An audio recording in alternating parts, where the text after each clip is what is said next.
Hello and welcome to a multiplayer update for Legacy of the Void. In this video, we will be discussing additions and changes coming to the Protoss race in the thrilling conclusion to the StarCraft 2 trilogy. Let's get to it. New to the Protoss arsenal is the Disruptor, a micro-intensive splash damage option that can warp in at the robotics facility. This unit can go into an invulnerable energy form and after a short duration, deal burst damage to all units around it. Micro is key to defense against the Disruptor, otherwise you will take massive damage. Then again, some units just deal with it. But if you can effectively micro your units to counter, you'll be able to take the Disruptor out. Now to the big guns, the Immortal. We're removing the Hardened Shield passive and adding an active ability that absorbs damage for a short duration. Changing up the Immortal's defense in this manner will open up new options for Micro on both sides of play. In a perfect engagement, Immortals now have the potential to stand against units that typically deal well with them. With these changes, Immortals will still be effective against units like the Siege Tank without being such a hard counter. Previously, in an engagement like this one, no Immortals would have been lost. The Warp Prism. This unit is getting some love with the ability to pick up other units from a distance. This change will also allow the Warp Prism to rescue critical units during engagements. We expect that with this change, we will see Drop Micro become a more core part of Protoss harassment. There are a few changes on the table for the Oracle. First, we are combining Revelation with Envision. Now, cloaked units hit by Revelation are also revealed. This change combines the two similar abilities while opening up a new method of detection in situations where observers aren't the best option. We have also added a new ability to the Oracle called Stasis Ward. This is a trap set by an Oracle that is triggered when enemy units walk nearby, causing them to enter a stasis state where they can no longer attack, move, use abilities, or take damage. Undetected stasis wards at key locations have the potential to keep an enemy army at bay for significant periods of time. The Tempest has now been redesigned to only attack ground units, while also getting a significant buff to its movement speed. Alongside this, we have added a new ability to the Tempest called Disintegration that allows it to deal high, single-target damage over a long period of time. As you can see in this example, units tagged with Disintegration can either sit passively and die, or move out to do whatever damage they can before expiring. Lastly, changes have arrived to the Carrier. Interceptors can now be deployed to fight at a specific target area, allowing the opportunity to deal damage with a unit in multiple locations. You can now strategize ways to get maximum damage out of the unit at any moment. That concludes all the changes on the table for the venerable Protoss race. Keep in mind that everything is subject to change as we move into public testing. That being said, we are pumped for the new options open to Protoss players in Legacy of the Void. And of course, look forward to hearing your thoughts and feedback as well. Thanks again for watching, and be sure to check out the changes coming to both Zerg and Terran armies. I'm Cloakin with Blizzard Entertainment, and we'll talk to you soon.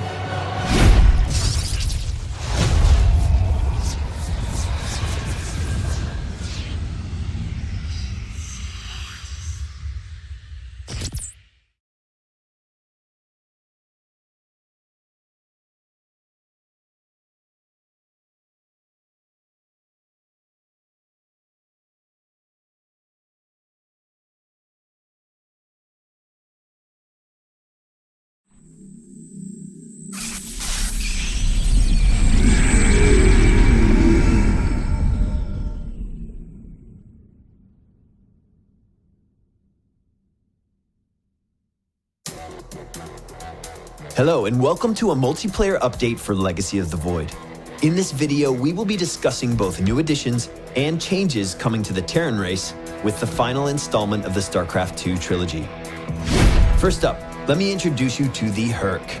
This barracks unit is anxious for a head-on fight. The Herc comes equipped with the ability to grapple onto targets at range and get up close and personal. Able to one-shot banelings while dishing out small radius splash damage, the Herc is particularly adept against the Zergling baneling composition. Keep in mind, though, that the Herc is unable to attack air and will have difficulty against larger Zerg ground units. Against Protoss, Hercs are particularly strong due to their high health and light armor. Nothing makes them happier than to jump in and break up a Protoss army.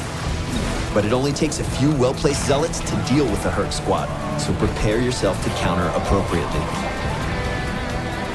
Up next, meet the Cyclone. This gal has a one-track mind, able to focus down units at range by targeting opponents one at a time, locking onto them, and dealing damage on the move. The Cyclone moves at the same speed as Stalkers, making them a solid choice for establishing early map control while picking off priority targets in the process. If you intend to counter the Cyclone, initiating combat swiftly and in force will work to your advantage. Moral of the story, if you're slow and big, you're gonna lose against the Cyclone. However, there are always opportunities to counter the Cyclone's mobility. All right, let's talk about changes coming to current units in the Terran roster, starting with the Siege Tank. You can now pick up and drop tanks while they're in siege mode. We dig the idea of creating opportunities to harass with the Siege Tank that weren't previously possible. In general, we think providing more opportunities to control your army in masterful ways is an exciting way to push StarCraft 2. And now the big boy, the Thor. Thors will now be capable of self-repair. It's a pretty simple change. Use emergency repair to heal after combat, and you can bring the unit back up to full. The only drawback is that repairing a unit will prevent it from both attacking and moving. There is a whole world of creative combat options when Thors travel in groups and rotate opportunities to repair. Banshees are another unit getting some attention with Legacy. We're interested in providing more opportunities to micro-Banshees against ground units. So, we're implementing a speed upgrade available once you've built a fusion core. After acquiring the speed upgrade, Banshees will be capable of outrunning mobile detection units, even an upgraded Overseer or Observer. This makes the Banshee much better at surviving counter pressure that can come against harassment attempts.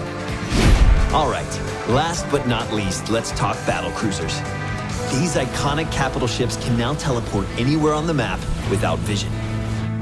Keep in mind, though, that using this ability will cost a lot of energy, so choosing when and where to move is incredibly important. Clearly, there are opportunities where this call makes great sense, and when help is needed, you can get there almost instantly. That wraps up our summary of design changes coming to the Terran race with Legacy of the Void. Keep in mind that everything is subject to change as we move into public testing.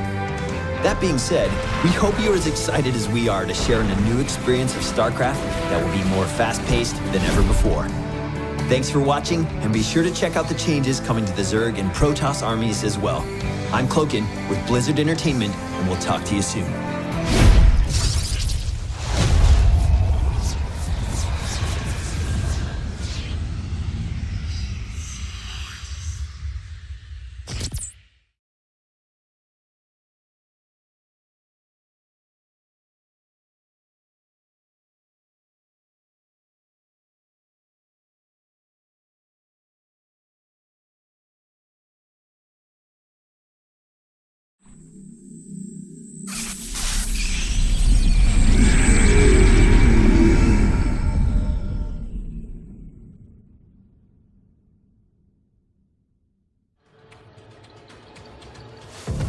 Hello and welcome to a multiplayer update for Legacy of the Void. In this video, we will be discussing additions and changes coming to the Zerg race in the exciting conclusion of the StarCraft 2 trilogy. First up, let me introduce you to the Ravager. This unit is a morph-off of the Roach, a ranged unit that comes with a new ability, Corrosive Bile, that deals damage to a target area. Corrosive Bile marks a target location, and after a brief delay, units and structures in that area are hit with high damage. This ability also has a powerful perk against Protoss. It can destroy force fields. In a PvZ matchup that includes Sentry versus Ravager, we anticipate a new contest of Micro that presents opportunities to both gain and lose advantage. When paired with Fungal Growth, Ravagers can reliably damage air units. As expected, corrosive bile is also particularly good against units with little to no mobility. If you want to avoid the damage from corrosive bile, simply make sure you dodge reactively whenever possible. For those of you that have been around StarCraft since Brood War, this unit hardly needs an introduction: the Lurker. As you'd expect, Lurkers in StarCraft 2 are capable of dealing massive splash damage. They also serve as a ranged siege option capable of outdistancing most units and all base defense structures. For Terran, countering the Lurker can be accomplished with the recently added Cyclone. To learn more about the Cyclone, be sure to check out our Terran update video. Of course, familiar micro moves from Brood War can also be used to take on the Lurker. Needless to say, we're looking forward to seeing these guys back in action. We're also making some changes to the current roster of Zerg units, starting with the Corruptor. We're adding a new ability to the Corruptor called Caustic Spray that deals damage to ground units and structures. This damage ramps up over time, making it a strong choice against buildings. Although not ideal against a mobile ground army, damage is damage, and in a tight matchup, every bit you can deal works to your favor. Next up, let's talk about the Infestor. We're giving the Infestor a new ability called Aggressive Mutation that grants a flat damage buff to friendly units. That means your basic Zergling Swarm is even more powerful against enemies that would have taken them out previously. In Legacy of the Void, the Swarm Host is going to be taking a bit more of an aggressive role when it comes to harassment. We have made the Swarm Host's Locusts stronger while lowering the frequency with which they can spawn. The Swarm Host will also be able to spawn Locusts while on the move, and upgrade them to fly in the late game. Keep in mind that massing Swarm Host will not be a viable strategy in Legacy, as the downtime between Locust spawns has been increased to a point that your Swarm Host army will be easily overrun. Of course, you can harass enemy bases with this new change as well. And finally, I want to talk to you about the changes coming to the Nidus Worm. Nidus Worms can no longer be damaged while emerging. This makes the Nidus Worm a more reliable option for drop harassment. In late-game situations where both sides have a lot of resources, the Zerg player can now force engagements at strategic locations by employing an army of Nidus Worms. That concludes the updates currently on the table for Zerg in Legacy of the Void. Keep in mind that everything is subject to change as we move into public testing.